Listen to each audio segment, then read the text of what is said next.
place last week when President Isaac Herzog became the first Israeli president in history to visit Albania and get a taste of our hospitality.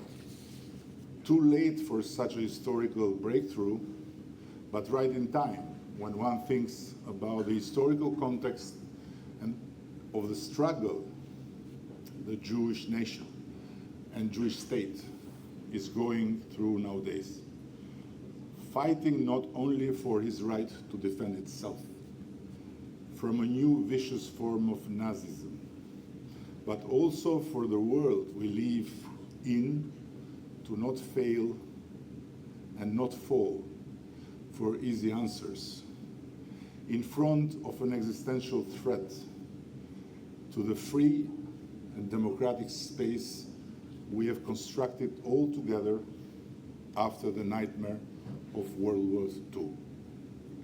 I like to underline a detail that will make the second half of my speech much easier.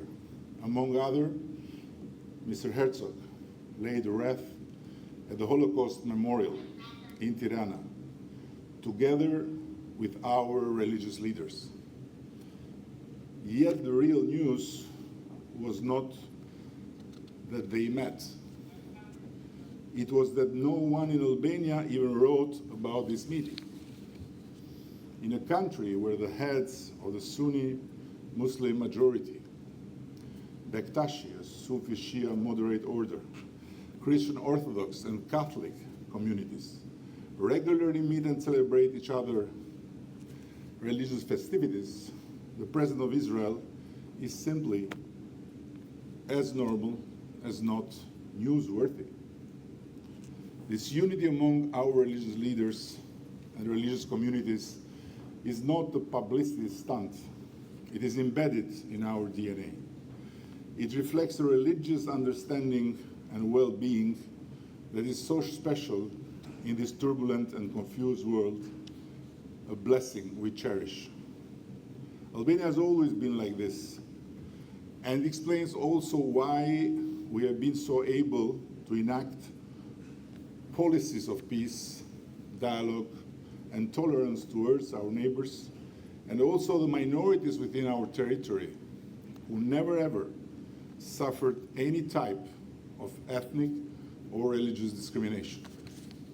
Albania was the first country in Europe in 1932, when anti-Semitism was on the rise, that recognized the right of the Jewish community to legalize Shabbat in the law.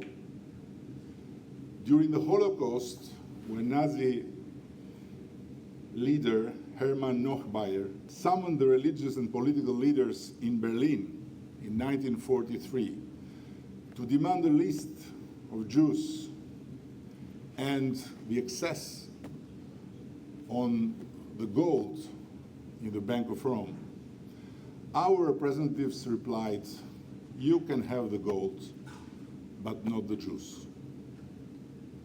And several sessions of negotiations did not change their mind. The gold is yours to take, the Jews are ours to protect. And these are all written in the minutes of the negotiations. And we continue to be the same. I was told this written story of a young Jewish scholar named Theo Kanter, who visited recently the Museum of Solomon in the ancient UNESCO's protected city of Berat. And he left a note. Here I was, a kippah-wearing Greek-Polish Jew from New York, in a centuries-old Byzantine church, in Europe's most Muslim, Islam's most secular, and perhaps the world's most tolerant country. And I felt safer walking there than back home. A post-communist rebirth with a Jewish twist. I've evoked history many times today, but what has driven my work in office and landed me here is exactly the exclusion of history from all the politics and policies of my government. when in 2014 I became the first Albanian Prime Minister to visit Belgrade after 68 years. I was called all sorts of names, with traitor being among the nicest words, believe me. Albanians can be quite colorful when they want to curse you. My mom has passed away, but she will remember very well. Yet I will never waver in my conviction that for Albanians to grow and prosper as a proud nation, and for Albania to stand still as a role model small state, it is of essence to look and learn from the past with the eyes of the future, and never let the future to be imagined with the eyes of the past. Dear friends, I'm fully aware of the elephant in this room.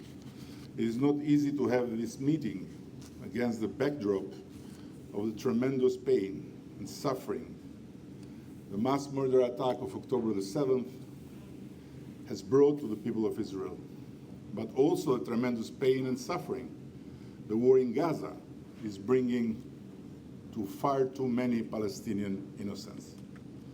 I know it would be much easier to skip the elephant than to try and sort out from such a backdrop a truthful opinion that gives to Caesar what belongs to Caesar and gives to God what belongs to God, without hurting anyone's feelings.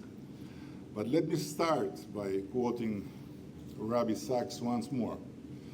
Terror fails and will always fail because it arouses in us a profound instinct for life.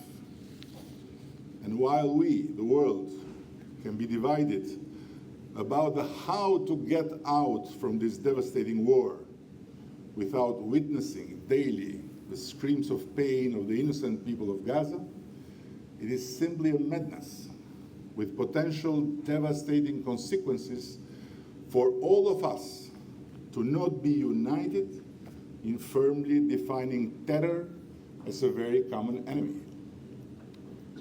Asking for proportionate answer to terror is asking not only for something unrealistic, but for coexisting with terror by recognizing terrorists as legitimate counterparts to be appeased and not as common enemies to be defeated. There is a history in the holy books. A lioness once took her little cub on a walk for instruction on the facts of leonine life. Said the mother, "We lions are kings of the animal world and can overpower any other creature. Even human beings are not secure, but they are at our mercy. You have never need to fear anyone." As they walked, they passed a monument showing Samson tearing up a lion. "But mother," said the shocked cub, "didn't you just tell me that we can overwhelm even humans and need never be afraid?" "Yes," she replied. "The monument proves it. Were this to occur commonly, they would not put up a monument." Terrorists do have their monuments. 9/11, October the 7th, but they should never have their victories over our common humanity. Yes, one can find plenty of reasons to criticize Israel in its war in Gaza, but no one who cherishes freedom and democracy should forget that Hamas represents the worst of the anti-democratic faces of this world. So what many who call Gaza an open-air prison have to be told is that the guardian of the prisoners within that prison is Hamas, is not Israel.